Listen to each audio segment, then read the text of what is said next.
Good evening members, कैसे हैं आप सभी। वेलकम करती हूँ माधुरी आप सभी का एमनीलो क्लासेस में। तो हम सीपीसी का लास्ट सेक्शन 46 तक कवर कर चुके थे। आज अपने सेक्शन 47 को डिस्कस करने वाले हैं। देखो सेक्शन 47 कहता है ऐसे क्वेश्चन जिनका डिटर्मिनेशन मतलब अवधारण डिक्री का निष्पादन करने वाला कोर्ट करेगा। मतलब ऐसे कोई क्वेश्चंस पार्टीज के बीच जब रह जाते हैं तो उनका अवधारण कौन सा कोर्ट करेगा, तो जो डिक्री का निष्पादन करवा रहा है, डिक्री को फाइनल में एग्जीक्यूट करवा रहा है, तो वो कोर्ट क्या करेगा, इनका डिटर्मिनेशन अवधारण करेगा कि वे सभी प्रश्न जो वाद के पक्षकारों के या उनके प्रतिनिधियों के बीच है, जिसमें डिक्री पारित की गई थी और डिक्री के एग्जीक्यूशन उन्मोचन या तुष्टि से संबंधित है, तो डिक्री का एग्जीक्यूशन करने वाले कोर्ट द्वारा क्या किए जाएंगे, अवधारित किए जाएंगे। उसके लिए कोई सेपरेट सूट इंस्टीट्यूट नहीं किया जाएगा। लिखो, ऐसे प्रश्नों के लिए पृथकवाद नहीं किया जाएगा, पृथकवाद नहीं किया जाएगा। देन सबसेक्शन 2 रिपील है। सबसेक्शन 3 कहता है जहां ऐसा प्रश्न पैदा होता है कि कोई व्यक्ति पक्षकार का प्रतिनिधि है या नहीं, वहां ऐसा प्रश्न उस कोर्ट द्वारा इस धारा के पर्पस के लिए अवधारित किया जाएगा कि रिप्रेजेंटेटिव एक्चुअल में पार्टी है या नहीं है, तो ये भी डिक्री का एग्जीक्यूशन करने वाला कोर्ट ही करेगा। तो लिखो, प्री का भी क्वेश्चन है और प्लस 2 नंबर का मेंस का भी क्वेश्चन आता है। देन इसमें एक्सप्लेनेशन है कि वह वादी जिसका वाद खारिज हो चुका है और वह प्रतिवादी जिसके विरुद्ध वाद खारिज हो चुका है, वो भी क्या समझे जाएंगे, वाद के पक्षकार समझे जाएंगे। जिसके अगेंस्ट केस कैंसिल हो चुका है, चाहे वो वादी है या प्रतिवादी है, वो भी इस धारा में क्या समझे जाएंगे, वाद के पक्षकार समझे जाएंगे। और सेकंड कहते हैं डिक्री के निष्पादन के लिए विक्रय में संपत्ति का क्रेता इस धारा के प्रयोजन के लिए उस वाद का पक्षकार समझा जाएगा जिसमें डिक्री पारित की गई है। तो लिखो, संपत्ति का क्रेता भी वाद का पक्षकार समझा जाएगा, संपत्ति का क्रेता भी वाद का पक्षकार समझा जाएगा। और ऐसी संपत्ति के क्रेता को या उसके प्रतिनिधियों को कब्जा देने से संबंधित सभी प्रश्न इस धारा के अर्थ में डिक्री के एग्जीक्यूशन, उन्मोचन या तुष्टि से संबंधित प्रश्न भी समझे जाएंगे। तो कब्जे से रिलेटेड जितने भी क्वेश्चन है वो भी इस सेक्शन में उनको भी प्रश्न समझा जाएगा। उनका निष्पादन कौन करेगा, तो भाई वही जो डिक्री का एग्जीक्यूशन करेगा वही उनका निष्पादन करेगा। देन इसके बाद आ जाओ सेक्शन नंबर 48 रिपील है। तो आप सिंपल लिखो, repeal by 1963, repeal by 1963। Then आ जाओ सेक्शन नंबर 49, लिखो, प्री का क्वेश्चन है अंतरीति कौन होता है, डिक्री का हर अंतरीति। अंतरीति हम किसको बोलते हैं, जो कि मैटर को या डिक्री को ट्रांसफर कर रहा है, करने वाले को, ट्रांसफर करने वाले को अंतरीति कहते हैं। कि डिक्री का हर अंतरीति उसे उन समस्याओं के यदि कोई हो अधीन रहते हुए धारण करेगा जिन्हें निर्णित ऋणी मूल डिक्रीदार के विरुद्ध प्रवर्तित करा सकता था। तो अंतरीति भी उन सभी समस्याओं को धारण करेगा जो एक्चुअल में मूल ऋणी मूल डिक्रीदार के विरुद्ध क्या है, प्रवर्तित करा सकता था। तो सिर्फ प्री पॉइंट ऑफ व्यू का क्वेश्चन है। Then section 50, legal representative. Legal representative क्या होता है, ऐसा व्यक्ति होता है जो कि मरे हुए व्यक्ति को रिप्रेजेंट करता है।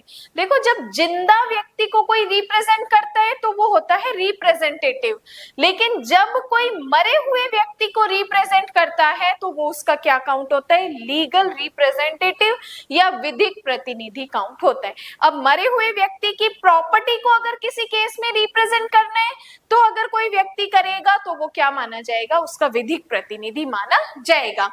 अब देखो, विधिक प्रतिनिधि में क्या कहा, जहां डिक्री के पूर्ण तुष्ट किए जाने से पहले, मतलब डिक्री अभी तुष्ट हुई नहीं है लेकिन होने से पहले निर्णित ऋणी की अगर मृत्यु हो जाती है, वहां डिक्री का धारक, जो डिक्री धारण करने वाला है, जिसके फेवर में डिक्री आई है, डिक्री पारित करने वाले कोर्ट में ये आवेदन कर सकेगा कि वह उनका निष्पादन मृतक के विधिक प्रतिनिधि के विरुद्ध करे। अब जिसके अगेंस्ट केस हुआ जो केस हार गया, अगर वही मर जाता है तो यहाँ पे एप्लीकेशन कौन लगाएगा? डिक्री होल्डर लगाएगा। जो केस जीत गया है वो कोर्ट को आवेदन करेगा कि भाई इस मरे जो व्यक्ति मर चुका है इसके लीगल रिप्रेजेंटेटिव के अगेंस्ट क्या करो, आप इस डिक्री का एग्जीक्यूशन करवाओ। देन इसके बाद बात करते हैं सबसेक्शन 2, जहां डिक्री ऐसे लीगल रिप्रेजेंटेटिव के विरुद्ध एग्जीक्यूट की जाती है। अब जो निर्णित ऋणी था जिसके अगेंस्ट डिक्री आई वो तो मर गया, अब हम विधिक प्रतिनिधि को लेकर आए हैं। तो विधिक प्रतिनिधि के विरुद्ध जो डिक्री एग्जीक्यूट की जाती है वहां मृतक की संपत्ति का उस परिणाम तक ही दायी होगा। लीगल रिप्रेजेंटेटिव कहां तक दायी होगा? जितने परिणाम तक वह संपत्ति उसके हाथ में आई है और सम्यक रूप से व्यनित नहीं कर दी गई है, और डिक्री का एग्जीक्यूशन करने वाला कोर्ट ऐसा दायित्व अभिनिश्चित करने के पर्पज से या तो स्वप्रेरणा से या डिक्रीदार के आवेदन पर ऐसे अकाउंट्स जो ठीक समझे पेश करने के लिए लीगल रिप्रेजेंटेटिव को विवश कर सकेगा। तो लिखो एलआर, लीगल रिप्रेजेंटेटिव को हम शॉर्ट में एलआर बोलते हैं। एलआर उस संपत्ति तक दायी होगा, उस संपत्ति तक दायी होगा जितनी उसके हाथ में आई है, जितनी उसके हाथ में आई है, हाथ में आई है। देन आ जाओ सेक्शन नंबर 51। 51 कहता है एग्जीक्यूशन कराने की कोर्ट की पावर। अब कोर्ट ने डिक्री तो पारित कर दी, अब एग्जीक्यूशन करवाना है। एग्जीक्यूशन करने की क्या क्या पावर होती है उस कोर्ट के पास? सेक्शन 51 में बताइए, स्टार करके लिखो, प्री और मेंस का क्वेश्चन है। कहता है कि ऐसी शर्तों के अधीन रहते हुए जो विहित की जाए, मतलब बताई जाए, कोर्ट डिक्रीदार के आवेदन पर आदेश दे सकेगा कि डिक्री का एग्जीक्यूशन कैसे किया जाए। नंबर 1 में अंडरलाइन करो, संपत्ति के परिदान द्वारा। कैसे हम डिक्री का एग्जीक्यूशन करवाएंगे? उस निर्णित ऋणी की संपत्ति के परिदान द्वारा एग्जीक्यूशन करवा सकते हैं। सेकंड में अंडरलाइन करो, संपत्ति की कुर्की और विक्रय द्वारा करवा सकते हैं। थर्ड में लिखो, गिरफ्तारी और निरोध के द्वारा भी करा सकते हैं, गिरफ्तारी और निरोध के द्वारा। डी में लिखो, रिसीवर की नियुक्ति द्वारा, और ई में लिखो, अन्य रीति से। ई में लिखो अन्य रीति से। अब यहाँ पे मैं आपको क्वेश्चन बताती हूँ, क्या क्वेश्चन होएगा कि डिक्री का एग्जीक्यूशन कैसे करवाया जा सकता है। तो नंबर 1 संपत्ति के परिदान द्वारा, नंबर 2 संपत्ति की कुर्की द्वारा, नंबर 3 विक्रय के द्वारा, रिसीवर की अपॉइंटमेंट के द्वारा, उसके अलावा गिरफ्तारी और निरोध के द्वारा, या फिर अन्य रीति से भी क्या करवाया जा सकता है। जैसा कोर्ट बताए ऐसे एग्जीक्यूशन कोर्ट करवा सकता है। लेकिन परंतु इंपॉर्टेंट, जहां जो डिक्री है धन के संदाय के लिए, अगर कोई डिक्री मनी की डिक्री है तो वहां जेल में, कारागार में निरोध द्वारा एग्जीक्यूशन के लिए ऑर्डर तब तक नहीं दिया जाएगा जब तक निर्णित ऋणी को ऐसा हेतुक दर्शित करने का अवसर नहीं दे दिया जाता कि उसे जेल में क्यों न भेजा जाए। कोर्ट ऐसे कारणों को अभिलिखित करेगा। अब ध्यान से सुनना, देखो सिविल मैटर में क्या होता है, मैक्सिमम टू मैक्सिमम जेल में नहीं भेजा जाता। क्या होता है कि या तो जुर्माना लगा दिया जाता है, कंपनसेशन ले लिया जाता है, लेकिन जेल में नहीं भेजा जाता, और अगर जेल में भेजा भी जाता है तो 3 महीने से ज्यादा पनिशमेंट नहीं मिलती।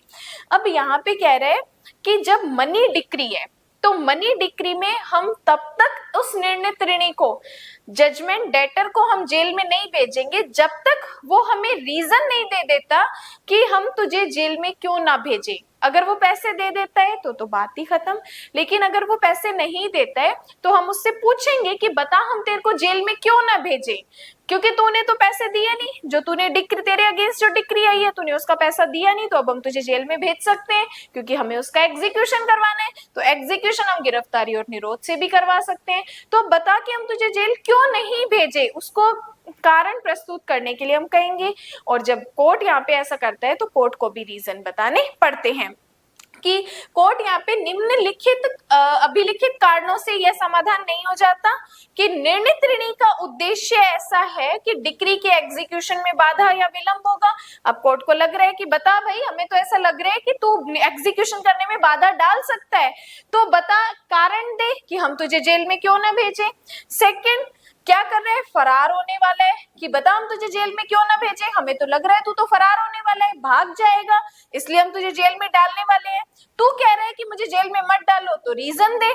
उसके अलावा वाद के संस्थित किए जाने के पश्चात जिसमें डिक्री पारित की गई थी, अपने संपत्ति के किसी भाग को बेईमानी से ट्रांसफर कर चुका है, छिपा चुका है, हटा चुका है, या अपनी संपत्ति के संबंध में कोई ऐसा अन्य कार्य कर चुका है, या डिक्री की रकम या उसके पर्याप्त भाग का संदाय करने के साधन निर्णीत ऋणी के पास है, लेकिन डिक्री के पश्चात रह चुके हैं, वे उसे संदत करने से इनकार कर रहे हैं, नेग्लिजेंसी कर रहे हैं, या डिक्री उस राशि के लिए जिसका अकाउंट्स देने के लिए निर्णीत ऋणी वैश्वासिक हैसियत में आबद्ध था। तो यहाँ पे कोर्ट उसको बोलेगा कि बता भाई, तेरे अगेंस्ट जो ऑर्डर आया है एग्जीक्यूशन करवाना है, तो हम तुझे जेल भेज सकते हैं, बता हम तुझे जेल क्यों ना भेजे, हमें तो इनमें से कोई कारण दिख रहा है कि तू भागने वाला है, फरार होने वाला है, प्रॉपर्टी को बेचने वाला है, हटाने वाला है, ट्रांसफर करने वाला है, तो तू अब कारण दे तो हम तुझे जेल में नहीं भेजेंगे। ठीक है, तो ये सेक्शन भी हमारे लिए very very very important. Then 52 कहते हैं विधिक प्रतिनिधि के विरुद्ध डिक्री का प्रवर्तन। अब हमने इससे पहले भी पढ़ा कि डिक्री का एग्जीक्यूशन में अगर जजमेंट डेटर मर जाता है तो हम एलआर को लेकर आते हैं। अब एलआर के अगेंस्ट हम क्या करते हैं, डिक्री का प्रवर्तन करवाते हैं कि जहां किसी मृत व्यक्ति के विधिक प्रतिनिधि के रूप में किसी पक्षकार के विरुद्ध कोई डिक्री पारित की गई है और डिक्री मृतक की संपत्ति में धन संदित किए जाने के लिए, वहां ऐसी किसी भी संपत्ति की कुर्की और विक्रय द्वारा एग्जीक्यूट की जा सकेगी। तो अगर एलआर के अगेंस्ट हमें डिक्री का प्रवर्तन करवाना है तो हम कैसे करवा सकते हैं, तो लिखो संपत्ति की कुर्की और विक्रय के द्वारा, संपत्ति की कुर्की और विक्रय के द्वारा। इसके बाद कहता है कि जहां निर्णीत ऋणी के कब्जे में ऐसी कोई संपत्ति बाकी न बची हो और कोर्ट का यह समाधान करने में असफल रहता है कि मृतक की उस संपत्ति का सम्यक रूप से उपयोजन कर दिया गया है जिसका उसके कब्जे में आना साबित कर दिया गया है, वहां डिक्री निर्णीत ऋणी के विरुद्ध उस संपत्ति के परिणाम तक जब कोर्ट असफल रहता है उसी रीति से एग्जीक्यूट की जा सकेगी मानो डिक्री व्यक्तिक रूप से उसके विरुद्ध पारित की गई थी। तो इसको अब छोड़ दो, सिर्फ इतना याद रखो कि लीगल रिप्रेजेंटेटिव के अगेंस्ट अगर हमें डिक्री का प्रवर्तन करवाना है तो हम उसकी प्रॉपर्टी को कुर्क और विक्रय करके करवा सकते हैं। Then now section 53 title point of view से वेरी इंपॉर्टेंट है, डायरेक्ट क्वेश्चन पूछा जाता है। पैतृक संपत्ति का दायित्व हम सीपीसी के कौन से सेक्शन में पढ़ते हैं, तो सेक्शन 53 में पढ़ते हैं।